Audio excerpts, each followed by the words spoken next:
आधा मिनट इस पर खर्च। देखो, विचार करो। अब सोचा, विचार किया, क्या धर्म की परिभाषा नहीं। क्या निस्वार्थ सेवा हम करते हैं? क्या निस्वार्थ परोपकार हमारे अंदर है? तो विचार किया, विचार करने के पश्चात बस केवल एक शब्द आगे होने का और माइक पकड़ा दिया। क्या कहा? यदि हमारे अंदर धर्म नहीं है, परोपकार नहीं है, किसी प्रकार की निस्वार्थ सेवा हम कहीं नहीं करते हैं, केवल शयन करते हैं, केवल भोजन करते हैं, केवल भोजन का प्राप्त हो जाए इसके निमित्त हम प्रयत्न करते हैं, धर्म हमारे जीवन में नहीं है, तो हम सब यहाँ जितने बैठे हैं मनुष्य नहीं, हम पशु बैठे। कौन बैठे हैं?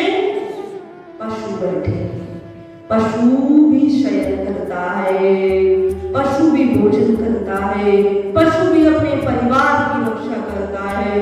यदि हम सबके जीवन में यही आचरण है, यही संस्कार है, तो पशु में और हम में कोई अंतर नहीं। बस यही कहते हुए वाणी को विराम। तो कहने का भाव क्या है कि हम मनुष्य हैं और पशु में और मनुष्य में क्या अंतर है? केवल यही एक अंतर है कि पशु में विवेक नहीं है। मैं नहीं जान सकता मैं कौन हूं, कहां से आया हूं और कहां मुझे जाना है।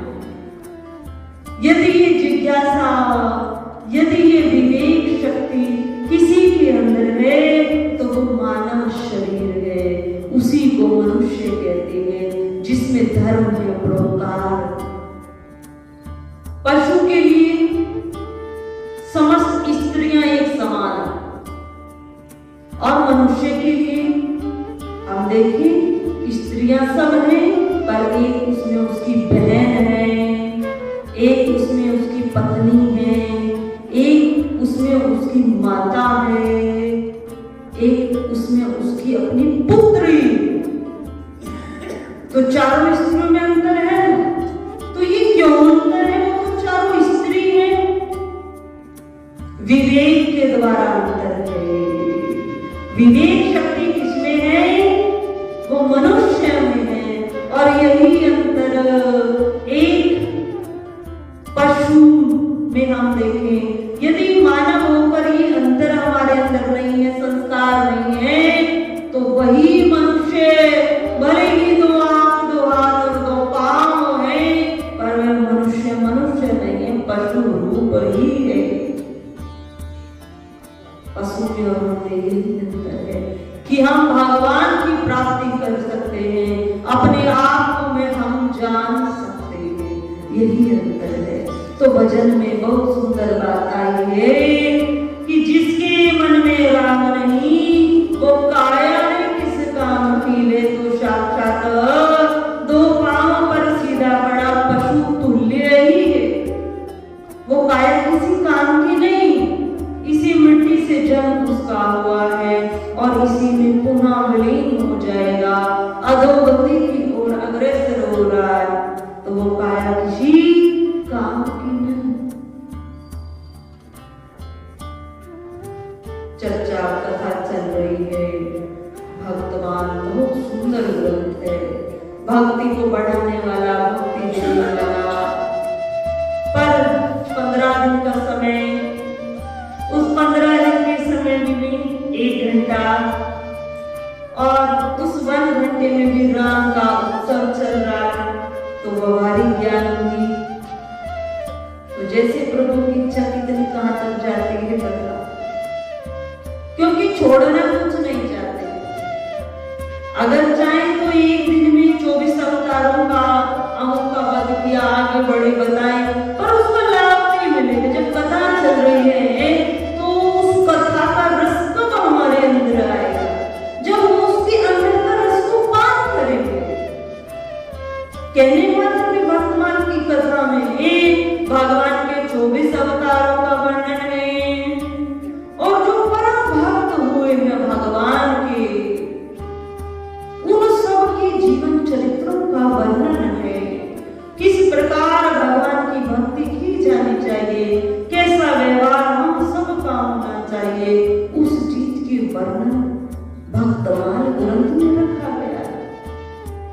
परंतु हमने ऊपर कर सभी देखा, अंदर को पान नहीं किया। पान करने में समय लगता है, हम उस लेवल पर तो पहुंचे, उस रस को तो ग्रहण करें।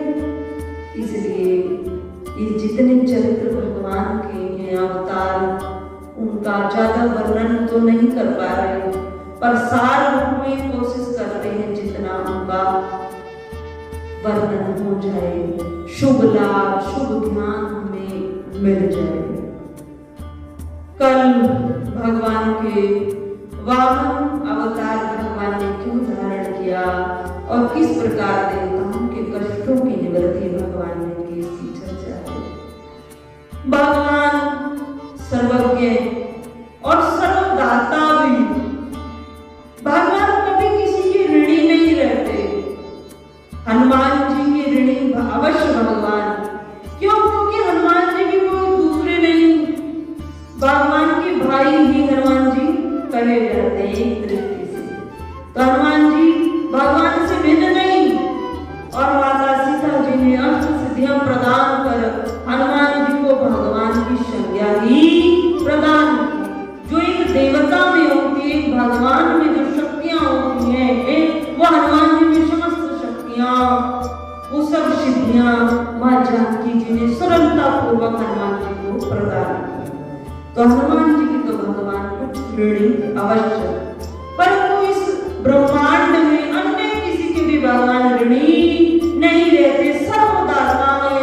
इतना देते हैं, इतना देते हैं। सुदामा के तंदुर कितने भगवान ने खाए, कितने तंदुर भगवान ने खाए। सुदामा के कर्तव्य के कारण, उसके केवल एक व्यवहार के कारण उसके जीवन में निर्धनता, इतनी निर्धनता, बहुत निर्धनता। क्यों? क्योंकि वहां भी सर्वदाता भगवान ही था, जिसके साथ ऐसा व्यवहार को सामान्य व्यक्ति नहीं था। और एक झूठ को छिपाने के लिए कितने झूठ बोलने पड़ते हैं। तो सुदामा असत्य का व्यवहार करता रहा। चने अगर भगवान से सत्य कह देता तो भगवान उसको कहने वाले नहीं थे, परंतु असत्य का व्यवहार भगवान से किया। फिर भगवान ने कि वे रास्ते में चने स्वतः गिर गए। ठीक है, फिर दांत कटकट की आवाज आ रही है सुदामा कि उस सर्दी से मेरे दांत कटकटा रहे हैं, सर्दी पड़ रही है, दांत कटकटा रहे हैं। तो भगवान ने कहा ठीक है, समय व्यवहार भगवान से किया जो सर्वदाता है, और उसी के कारण जीवन में इतनी निर्धनता रही है कि जीवन में अन्न नहीं मिलता था, भिक्षा भी मांगने जाते थे तो उस घर में अन्न होता ही नहीं था जहां 5 घरों से भिक्षा प्राप्त करते थे। इस प्रकार की निर्धनता सुदामा के जीवन में रही। पर जब सर्वदाता में यहाँ पहुंचा और भगवान ने उसकी जो लेकर तंबू लाए, चावल आए, उसकी लाई में चावलों को पाया तो कितना भगवान ने उसको प्रदान किया, कितना। परम पूज्य श्री साध्वी ब्रह्म ज्योति सरस्वती जी के प्रवचन प्राप्त करने हेतु दिव्य वाणी चैनल को सब्सक्राइब करें, वीडियो को शेयर करें और अपने परिजनों पर अवश्य भेजें।